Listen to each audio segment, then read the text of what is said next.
This is Andi Purewal for Boxing Social in association with Betfred, and I'm delighted to be joined by Paul Butler over Zoom. Paul, firstly, Happy New Year. Hope you had a good one and a good Christmas.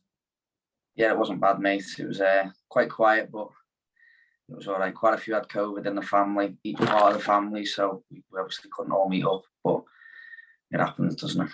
Unfortunately, it's the sign of the times at the minute, but away from that, I hope you were still able to enjoy yourself.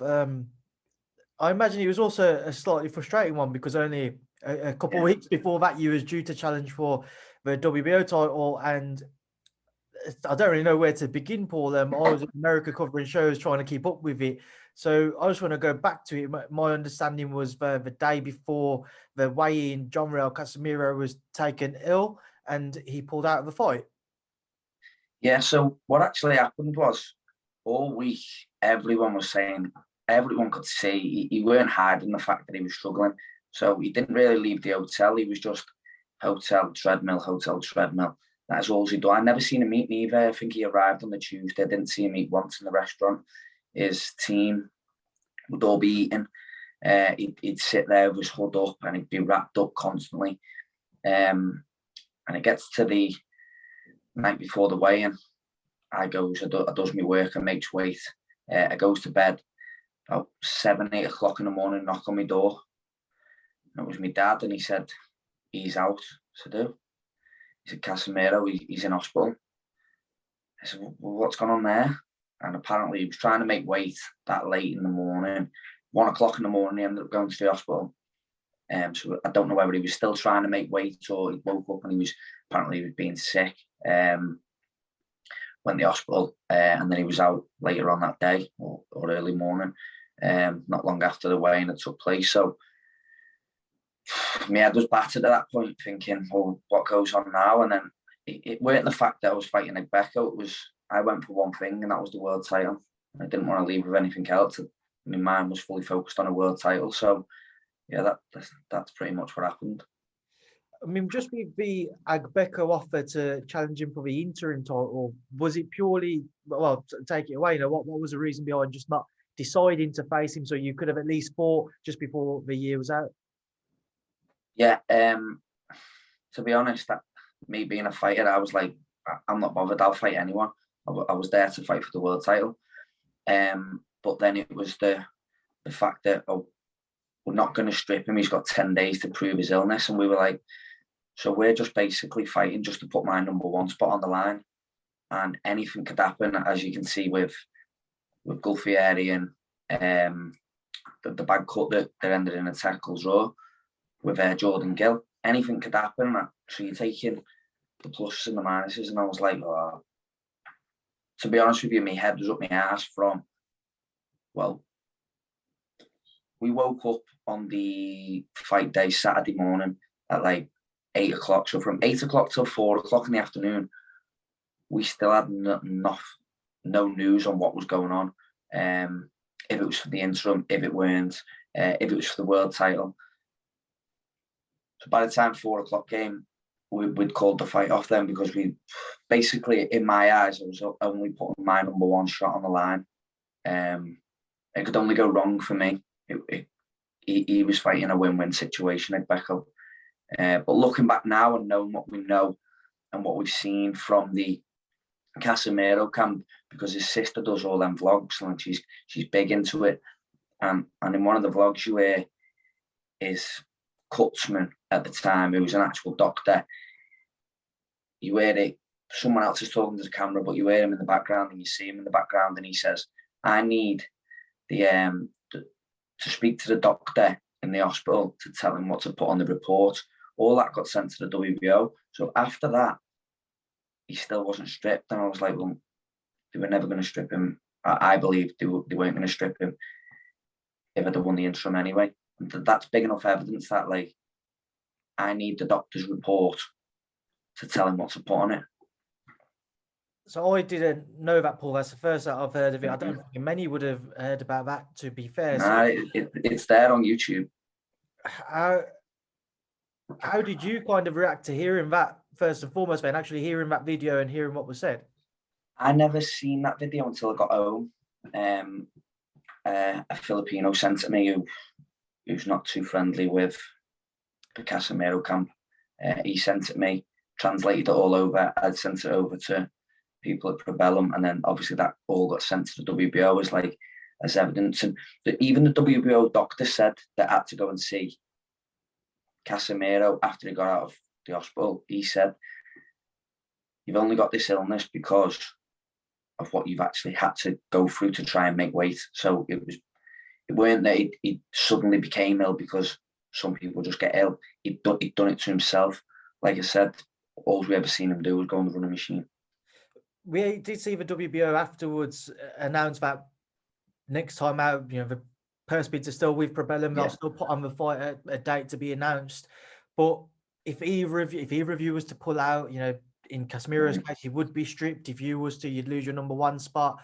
Then they're trying to push for that fight now. What was your take on hearing their stance now with regards to if he was to pull out next time, he'd be stripped and what have you? I think that's fair. I think obviously with what they've heard on that YouTube, I think they don't really want to strip him because there's no, well, they've had the box for the interim and they did strip him, had they been upgraded, but with them not stripping him, they've still got a fight on the line for his world title down the line. But it's a bit harsh on my stance as well. If I was to fail weight, then I'd lose my number one spot. I know what they mean, but he was the one in the wrong gear, and he's the one to blame massively. Obviously, whenever the fight is rearranged for, in Casimero's case, if he was to struggle again, if he was to go through that, do you think that it would be a likely kind of outcome that he may well struggle to get down to 118? All depending on when the fight happens. I think anything late February, early March, I think he struggles. Anything late March, I think he's there or thereabouts. He does go big. I've already had pictures sent over from people in the Philippines again of how big he is over the New Year and what he's been doing at New Year and Christmas, and he does look big. But I know he's back in the gym now.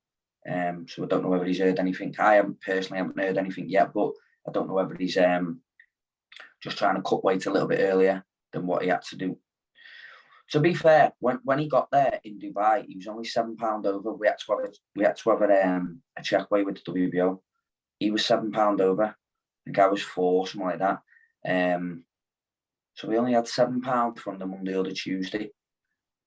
But he must have been really, really dry to not be able to get the £7 off. He must have been dry to the bone to be struggling to what we watched out there of him trying to make weight was like, because I've been back home and people are like, he hasn't even tried, he hasn't even wanted.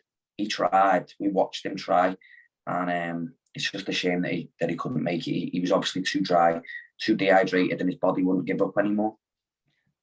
Paul, do you have any? I know you just said you haven't had any conversations, but have you had anything at all put to you as to when they'd like to put the fight back on? When Purewal would like to get the fight? I haven't, mate. I know. I think they've got until tomorrow, which is Friday. I think they had 15 days. Okay. I think they've got till tomorrow to actually agree a date. So I should be hearing something within the next day or two, hopefully. Okay, Paul, and just before I let you go, obviously, just a few other topics to touch on. You've got Callum Johnson getting ready to face Joe Smith Jr. Next weekend. How's Callum looking? Callum was looking brilliant. Honestly, brilliant. He just started sparring when I was going out to Dubai. He looked sharp. He looked good. He looked strong. As you get with Callum, he's all action, and I think you're in for well, it won't be an upset for us, but I think the Americans are banking on what's his name, Joe Smith to win. But no, I think Callum's going to do it, and I think he'll do it inside 6. You've just said inside 6. It's a fight which many just expect to catch fire. Is it one for you and the team which at some point it will be a bit of a standoff?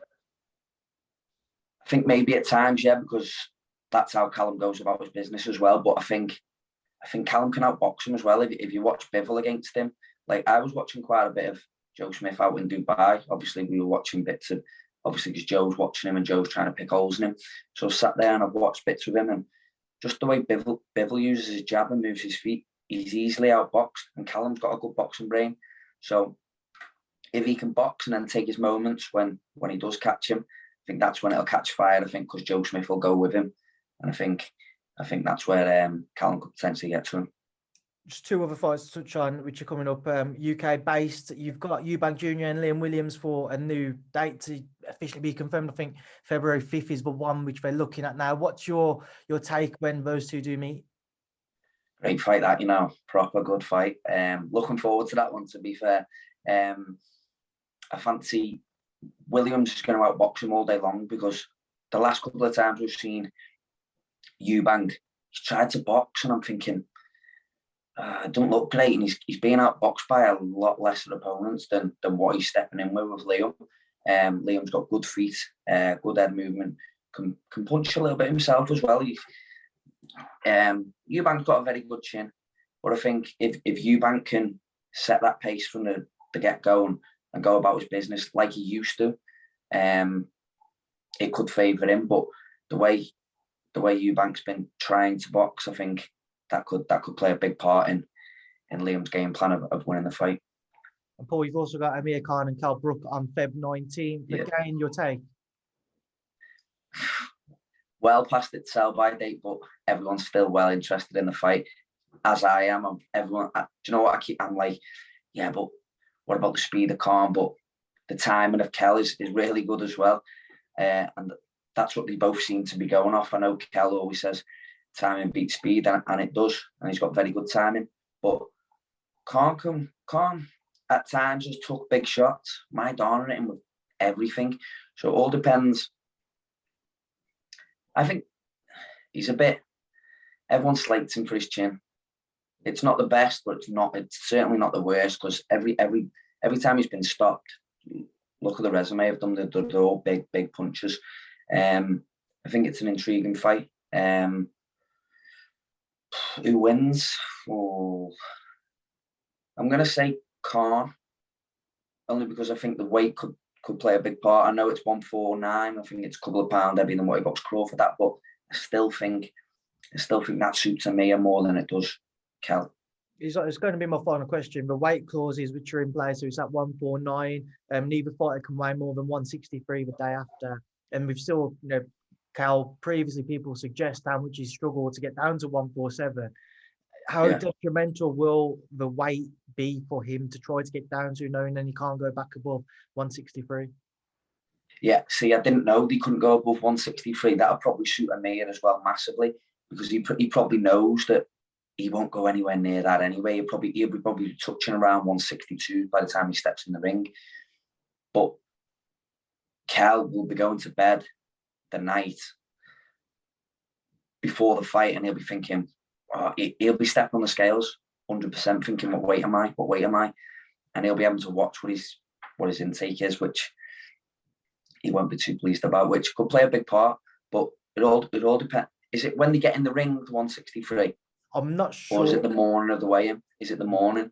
I think like the IBF do a morning weigh-in, don't they? See, now if it's that, then Kel might not mind it, and I think he'd hydrate well above that after that weigh-in anyway. So all depending on when that 163 weigh-in is, on who it could favour. Because if it is a morning weigh-in like the IBF do, then I don't think Kel will mind it too much, because he'll weigh in at like 9 o'clock in the morning, then he'll go and fill right up then. Right, Paul, we'll leave that there now. Leave you to enjoy the rest of your day. It's been a pleasure to catch up with you for the first time in a while. I look forward to seeing some news on your bout with John Riel Casimero when it does come out. And thank you for speaking to me on Boxing Social. Cheers, mate. Nice to speak to you.